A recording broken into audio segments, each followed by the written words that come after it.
اس blood سے جو ماں کے جسم سے مل رہا ہے اس سے جو خوراک کو حاصل کرتا ہے اس سے وہ ڈپلیکیٹ اور ریپلیکیٹ کرتا ہوا جسم بنا دیتا ہے، شکل بنا دیتا ہے.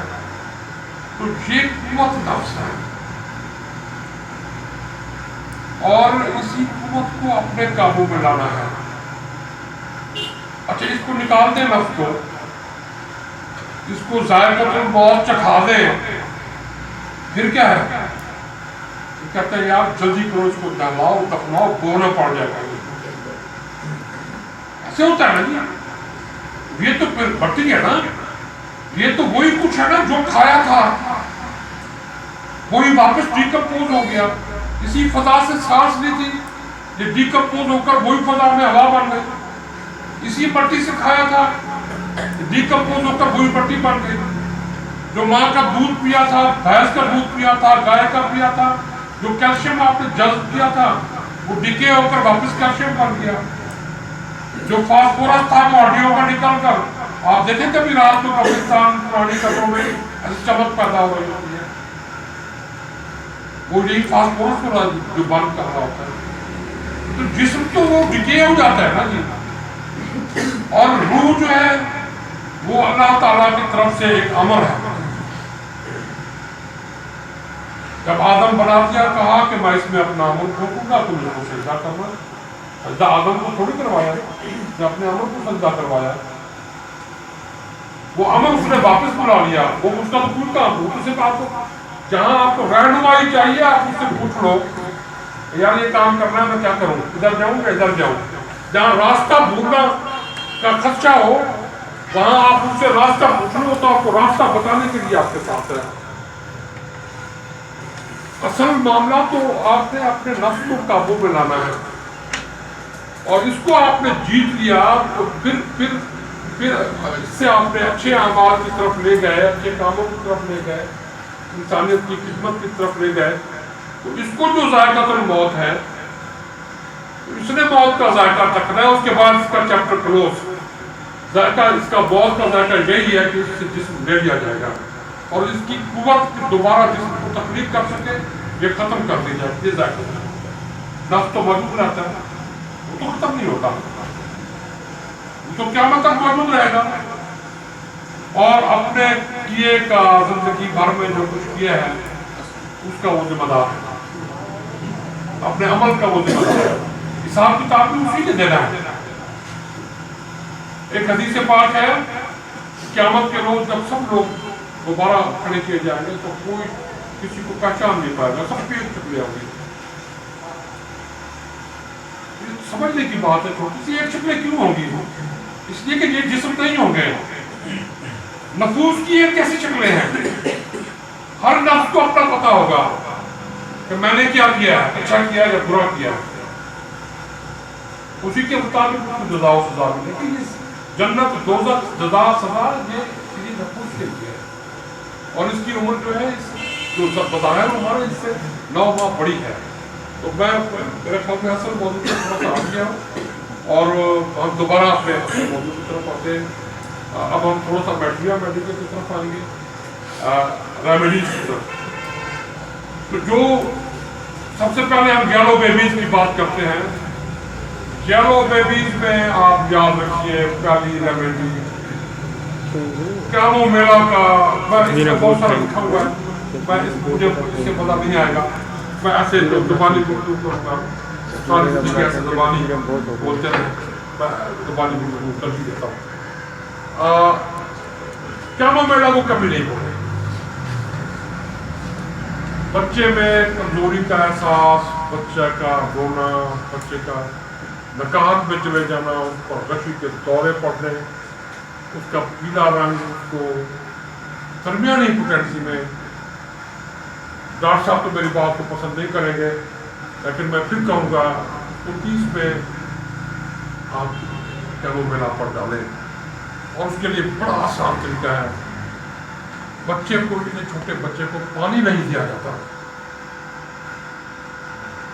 صاف ستھرا اسٹرلائزڈ پلاسٹک کی ایک آپ کو لے لیں ربر، ایک انجیکشن والا ٹیکا منگنا ہے 5 دن بے شک اپنے کلینک پر وہ کچھ ٹیکے لے کر ایک ڈبہ رکھ لیں اگر آپ کو ہیلتھ کمیشن والے معاف کر دیں، وہ توڑیں اور اس کو اس پہ ڈراپ اس کو آپ ڈالتے ہیں اس ڈراپر میں، اس میں آپ کیموبیلا کے 5-7 ڈراپ ڈال کر اس کو ہلا لیں، اپنٹائز ڈالیں، یہ بچے کی انفینٹ کی دوا دیا کرتے ہیں۔ انفینٹ کو جب بھی دوا دیں ڈسٹل واٹر میں، اس کو الکوہولک میڈیسن جو ہے اس کو ڈسٹل واٹر میں ڈالتے ہیں۔ اب اسے کہنا ہے کہ بچے کا منہ کھول کر اس پہ 5-7-8-10 ڈراپ تک اس کے منہ میں ڈراپ کرتے رہے، 3 آور نہیں کرتے رہے۔ بچے کی بے چینی تو پہلی خوراک سے نکل جاتی ہے، اور اس کا جو جیلونیس ہے وہ تو اپنے وقت پہ جانی ہے، وہ تو صاف ظاہر ہے کہ 60 ڈیز کو لگیں گے، تو دھوپ لگوائیں یا اس کو بلب کی روشنی سے، اور بچے کی جو رونا ہے اس کی کو فٹس پڑنے ہیں، یہ علامات ختم ہو جائیں گے، بچہ پرسکون ہو جائے گا۔ دھوپ کی روشنی سے بھی وٹامن کے ایکچولی ڈیولپ ہوتا ہے، وٹامن اور وٹامن کے علیحدہ سے بھی دیے جا سکتے ہیں، علیحدہ سے بھی دیا جا سکتا ہے۔ وٹامن D3 سب سے زیادہ ملتا ہے۔ وٹامن D3 کیلشیم کو اسٹیمولیٹ کرتا ہے ابزارب ہونے میں ماں کے دودھ سے، اور کیلشیم بڑھے گا تو پھر وٹامن کے بھی بڑھنا شروع ہو جائے گا۔ وٹامن کے کی پریپریشن کا عمل ڈائریکٹ نہیں ہے، وہ تابع ہے کیلشیم سے، اور کیلشیم تابع ہے D3 سے۔ D3 کا ریچسٹ سورس جو ہے وہ دودھ ہے۔ بڑوں میں اس کے لیے اب گولیاں بھی اویلیبل ہیں ایلوپیتھک میں، یہ بورڈ 1 کے نام سے بھی آتی ہے اور 1 الفا کے نام سے بھی آتی ہے، 0.25 اور 0.5 ملی گرام اب بچوں کے لیے ڈرافٹ بھی آتے ہیں، لیکن ڈاکٹر صاحب بتا رہے ہیں کہ بچوں کے لیے D3 کے ڈرافٹ بھی آ گئے ہیں، تو یہ D3 سے، لیکن یہ انفینٹس کے لیے شاید آئے ہو، میرے علم میں نہیں ہے۔ ڈاکٹر صاحب بتا رہے ہیں بچوں کے لیے، بڑوں کے لیے پینے والے انجیکشن اور گولیاں ہیں، شاید لگانے کی بھی ہوتی ہے اس میں کوئی آپشن، یہ کیونکہ آئل سالوبل ہے، واٹر سالوبل نہیں ہے، تو اس لیے یہ انجیکشن جو ہوں گے اس کے آئلی ہوں گے۔ میرا خیال ہے کہ آج سے مجھے پتا نہیں ہے، ڈاکٹر صاحب بہتر جانتے ہوں گے، اور بچوں کے لیے اس کے ڈاکٹر صاحب بتا رہے ہیں کہ ڈراپس بھی اویلیبل ہیں، تو یہ D3 اس پہ بڑا کام کرتا ہے، ہیلپفل ہوتا ہے۔ اس میں ہیموگلوبن تو اس کا بننا ہے اپنے وقت کے ساتھ، لیکن اس کی بے چینی اور اس کی جو علامات ہیں ان کو آپ جو ہے کنٹرول کر سکتے ہیں کیموبیلا کے ذریعے۔ اس کے علاوہ علاماتی طور پر اگر بچہ پیٹ میں کریمپ کرتا ہے تو آپ دیکھ لیں، ٹانگیں اگر اوپر اٹھاتا ہے، کٹھی کرتا ہے، تو یہ علامت کالوسنس کی ہے، اور اگر کمر اونچی اٹھاتا ہے ریڈیو کو نیچے لگا کر تو پھر ڈیسک ہو جاتی ہے۔ 2 دوائیں ہیں، میرے بہت سارے سینئر دوست ایسے بھی ہیں جو علامت دیکھتے نہیں ہیں، وہ دونوں ملا کے دے دیتے ہیں، تو ان کی ریلیشن شپ آپس میں ملتے ہیں، یہ ایک دوسرے کے اینٹیڈوٹ یعنی نکل رہی ہے۔ تو جس کو پتہ نہ ہو بچے کی دوائی لینے باپ آیا ہوا ہے یا ماں آئی ہوئی ہے، آپ نے خود آبزرو کیا تو دیکھ لیں، پھر سنگل ریمیڈی دیں، لیکن اگر ایسے رینڈم دینی ہے تو پھر دونوں ملا کر بھی دی جا سکتے ہیں۔ اسی طرح بچے کے اسہال میں جو ہے ارجنٹم نائٹریکم کی علامات کو ضرور پہلے 2 مہینے کی علامات میں ایسڈ فاسٹ کو اور ارجنٹم نائٹریکم کو ان کو بہت اہمیت دینی چاہیے۔ بچے کی کے میں ایتھوزا کو کبھی نظر انداز نہیں کرنا چاہیے۔ ایتھوزا بچوں میں ذہن کی ڈیولپمنٹ میں بھی بڑا اچھا کردار ادا کرتی ہے، اور اناکارڈیم کی ہیلپنگ ہے۔ اناکارڈیم کے سم ٹائم ایگریویشنز ہو جاتی ہے اور اس سے ذہنی علامات بڑی پیچیدہ بننی شروع ہو جاتی ہے، لیکن ایتھوزا میں نے کبھی اپنی پریکٹس میں ایگریویشن ہوتے نہیں۔ کی پریپیئرنگ کے لیے بھی ایتھوزا چھوٹی چیز ہے، مثلا کسی نے ایگزام دینا